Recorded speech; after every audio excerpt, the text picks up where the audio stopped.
all-new WICR. This is Jessie Ledoux, Miss International. Back to AB Sports Conversation with Anthony Carlo and Zino the Hero.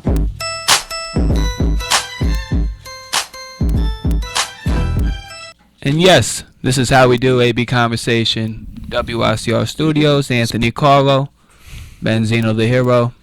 And in this segment, we will be talking about the National Football League. But specifically, since we are in New York and the team that proclaims itself a New York team but actually plays in New Jersey, we're going to talk about both of those teams. But we're going to talk about gangrene in the New York Jets. Yes, we will. And the Jets last week played the Chargers. They did. The Jets got their you-know-what handed to them courtesy of the San Diego Chargers. They did, Ben. The New York Jets, Geno Smith did get his you-know-what handed to him. Geno Smith taken out of the game second half. It was a blowout. Another embarrassing loss, 31-0. Second embarrassing loss in a row. You call the Packers loss an embarrassing loss back in week 2. It's embarrassing to an extent because Marty Morningweg with the misinterpreted timeout call and the fact that the Jets had the lead against the Packers going into the second half and then gave it all back. Yeah, that's embarrassing to an extent. But now fast forward to week 4 and 5 dealing with Geno Smith cursing a fan off the field last week, and now we come up to this week and the Chargers shut them out and Michael Vick comes in, can't do any better. Geno Smith missing a team meeting the night before To see a movie. That's what we call 2 very embarrassing losses in a row. Yes.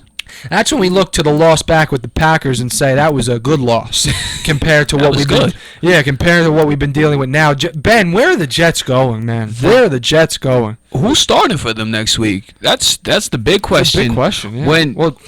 Even though last year Geno Smith was taking out games, but this was week 14, week 15. He was getting taken out second half. We're entering week 6 now. Yeah. So who is going to take the helm? Who's going to be under center for the New York Jets? Well, the thing about it is, Ben, is that Rex Ryan has never abandoned his thoughts about this, and his thoughts are Geno Smith. Yes. I mean, he still says Geno Smith will be the quarterback.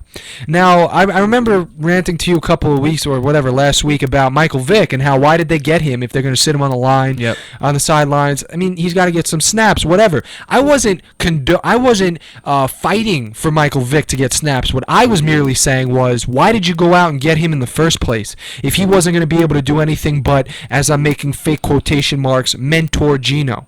I don't believe in that. I don't believe Michael Vick is the guy to mentor Geno, even though they're similar quarterbacks. I don't think Vick has that in him to be a teacher like that. I think Vick wants to be out on the field, and I think, frankly, right now he's a veteran. He's out of his momentum because he's sitting on the sidelines, and you can't expect him to do any damage when he came into the last game because he's been sitting on the sidelines. You know what I mean? He's getting older. He's out of his prime, and I just don't know what Jets fans can want right now because they want Michael Vick. They're chanting for him, but then he comes in. What do you expect the guy to do? Well, if you're a fan, you're like, okay, Michael Vick, you just sat out about 4 weeks of football, go score 5 touchdowns and win the game. But in reality, that doesn't happen. What I find ironic, I'm going to go with ironic. Geno Smith wears number 7. Correct? Right, yes. Michael Vick's old number, right? Falcons and in Philadelphia, but mainly in the Falcons. Right. And I guess Geno Smith looked up to Michael Vick. A lot of quarterbacks wearing number 7 after Mike Vick made it poppin'. Right. But this year, Michael Vick is wearing the number 1. Maybe it's telling Geno, you wearing that jersey. Yeah. You wearing that number 7. But I'm number 1. But I'm number 1. Yeah. I mean, I really don't know. Like, I can't tell you what's going through Michael Vick's mind right now, but all I can tell you is that I've heard the press talk to him. I've heard the media ask him questions, and they've asked him the same question over and over and over again. All these similar questions about, are you ready? Are you Are you ready? And most recently, he answered that question is, what am I going to say? I'm ready, but, then I go in, I mess up. You're going to be asking the next guy when, if they're ready. You know what I mean? So my point is that the way he addresses the media, Michael Vick is just the wrong person for this scenario. I just think that, yeah, it's great that he's similar to Geno Smith. Yes, it's great that they have hopes he would mentor him, but the Jets are sticking with a plan here. Their plan is Geno Smith. So if that's your plan, don't worry about everything else. Worry about Geno Smith. Worry about how he's going to get this team out of this thing here. Mm-hmm. Rex Ryan, I think, had no choice but to give Vic some snaps. Yes. Because you have him, that you can't sit the guy every play of the regular season on the sideline. Mm-hmm. You can't do that. You have to get him some snaps. So I'm not going to yell at Rex Ryan for putting in Michael Vick in the second half because the team is getting blown out. But I don't know if I disagree completely with being able to continue to start Geno Smith because this is the path they've chosen. Next week, this week, week 6 coming up. Right. This road doesn't get easier for the Jets. This week, they'll be playing the Denver Broncos. Right. Who's going to drop, 40 points on them? What's the over-under? We're going to go with how many points the Jets are going to allow. Oh, man.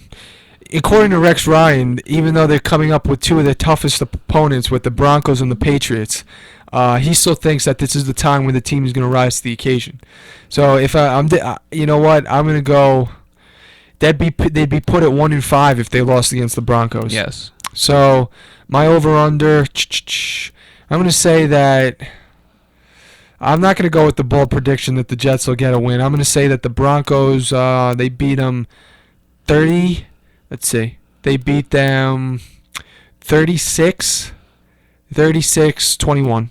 Okay, so the Jets are going to score this game. Because against the Chargers, they got nothing. I know. They'll score. I'm going over 27. I'm going to take the over at 27. Okay. Over. But now we got to talk about the Giants. We do have to talk about the Giants. And Odell Beckham Jr. Odell Beckham Jr. The rookie. The rookie. First game rookie. Usually for rookies, your first game is in week 1. Yeah. But no. Odell Beckham's coming off hamstring. Yeah. So with him being a young wide receiver, a rookie, do you think he knows much of the offense? I think he's been preparing. I think that the fact that finally, first of all, Ben, the Giants fans have been waiting for this guy. Yes. Waiting to see this guy. First round pick. Yeah, first round draft pick, and he's been out, and I think it's been a perfect example of we needed somebody else. Larry Donnell, great guy. You know what? He's been a huge red zone target for Eli Manning. He's emerged onto the scene as this big, tight end that's not your normal in the slot receiver like Victor Cruz is. But hey, he came up with a goose egg this past game. Yes. He was a non-factor. So Odell Beckham Jr. came in at the right time because he caught a big touchdown pass with 10 minutes left in the fourth quarter. That basically was the reason why the Giants were able to secure the win, a comeback win. And this is the rookie. This is the rookie. So Odell Beckham Jr., I like him.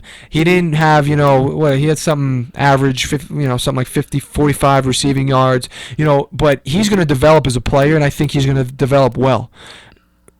Contrary to the way Geno Smith is developing at this moment, I think Odell Beckham Jr. is going to keep giving this team, this receiving core, diversity. He's going to allow Eli Manning to not have that one Megatron to go to, but to have a bunch of receivers that are all valuable targets. Yep. In this instance, my boy Felix went to the game. He's a Falcons fan. Okay. And he was like, yo, the Giants, they was actually good today. Yeah. Is this a consistent thing with the Giants? Are we going to see good game, bad game, bad game, good game? Right. Well, to answer that question, right now, I like what I'm seeing from them on a momentum basis because week in, week out, they're showing consistency in what they're doing. The defense was great. Huge defensive stops that they came up with. Earlier on in the 10-10 game, right before this halftime, Giants come up with a big stop and keep it at 13-10 because the Falcons were in the red zone. They held them to a field goal. That's a big difference if the Falcons take a 1-touchdown lead going into halftime. They're going to be happy, and the Giants are going to be like, yo, you messed up. Yeah. No, that wasn't the case. It makes a big difference. Not to mention Hankins with the huge sack with 4 minutes remaining on Matt Ryan. Yeah. And JPP just leading that charge. Told you. Defense. Scary. Yeah. Told you. So the fact that everything is moving on all fours right now, the fact that the defense is coming up with huge stops, the fact that Eli Manning is on key right now, vintage Eli Manning, he's hitting his receivers. More importantly, his receivers and him are on the same page. Yes. And the fact that Andre Williams, the fact that this team loses a running back like Rashad Jennings, who's been a key component to their win so far.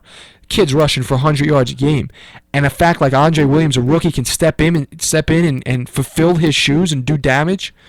I see the Giants going on a winning streak for a while. Andre Williams, big factor. This dude played for Boston College. BU. No, Boston College. He was the Eagle. And this dude was in the Heisman race, so he's no scrub. No, not at all. Man, Ben, the thing that impresses me about him is his yards after contact.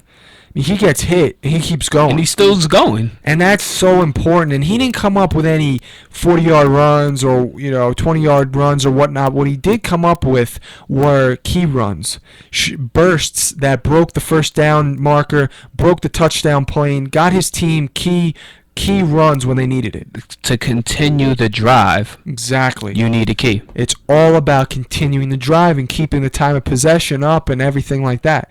And Andre Williams, you know what separates winners from the average teams? The guys that step in when a good player goes down. Yeah. So look at the Orioles. Matt Wieters goes down. Manny Machado goes down. Can you believe this team is in the ALCS?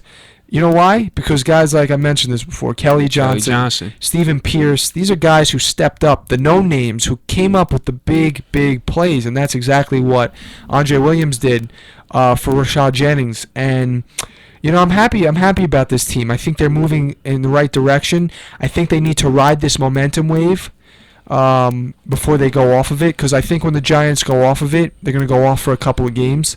So I want them to ride this as far as they can. I think it could stretch for 3 or 4 more wins in a row. That's pretty good for the Giants. Anthony, before we wrap up the show, I got to put it out there.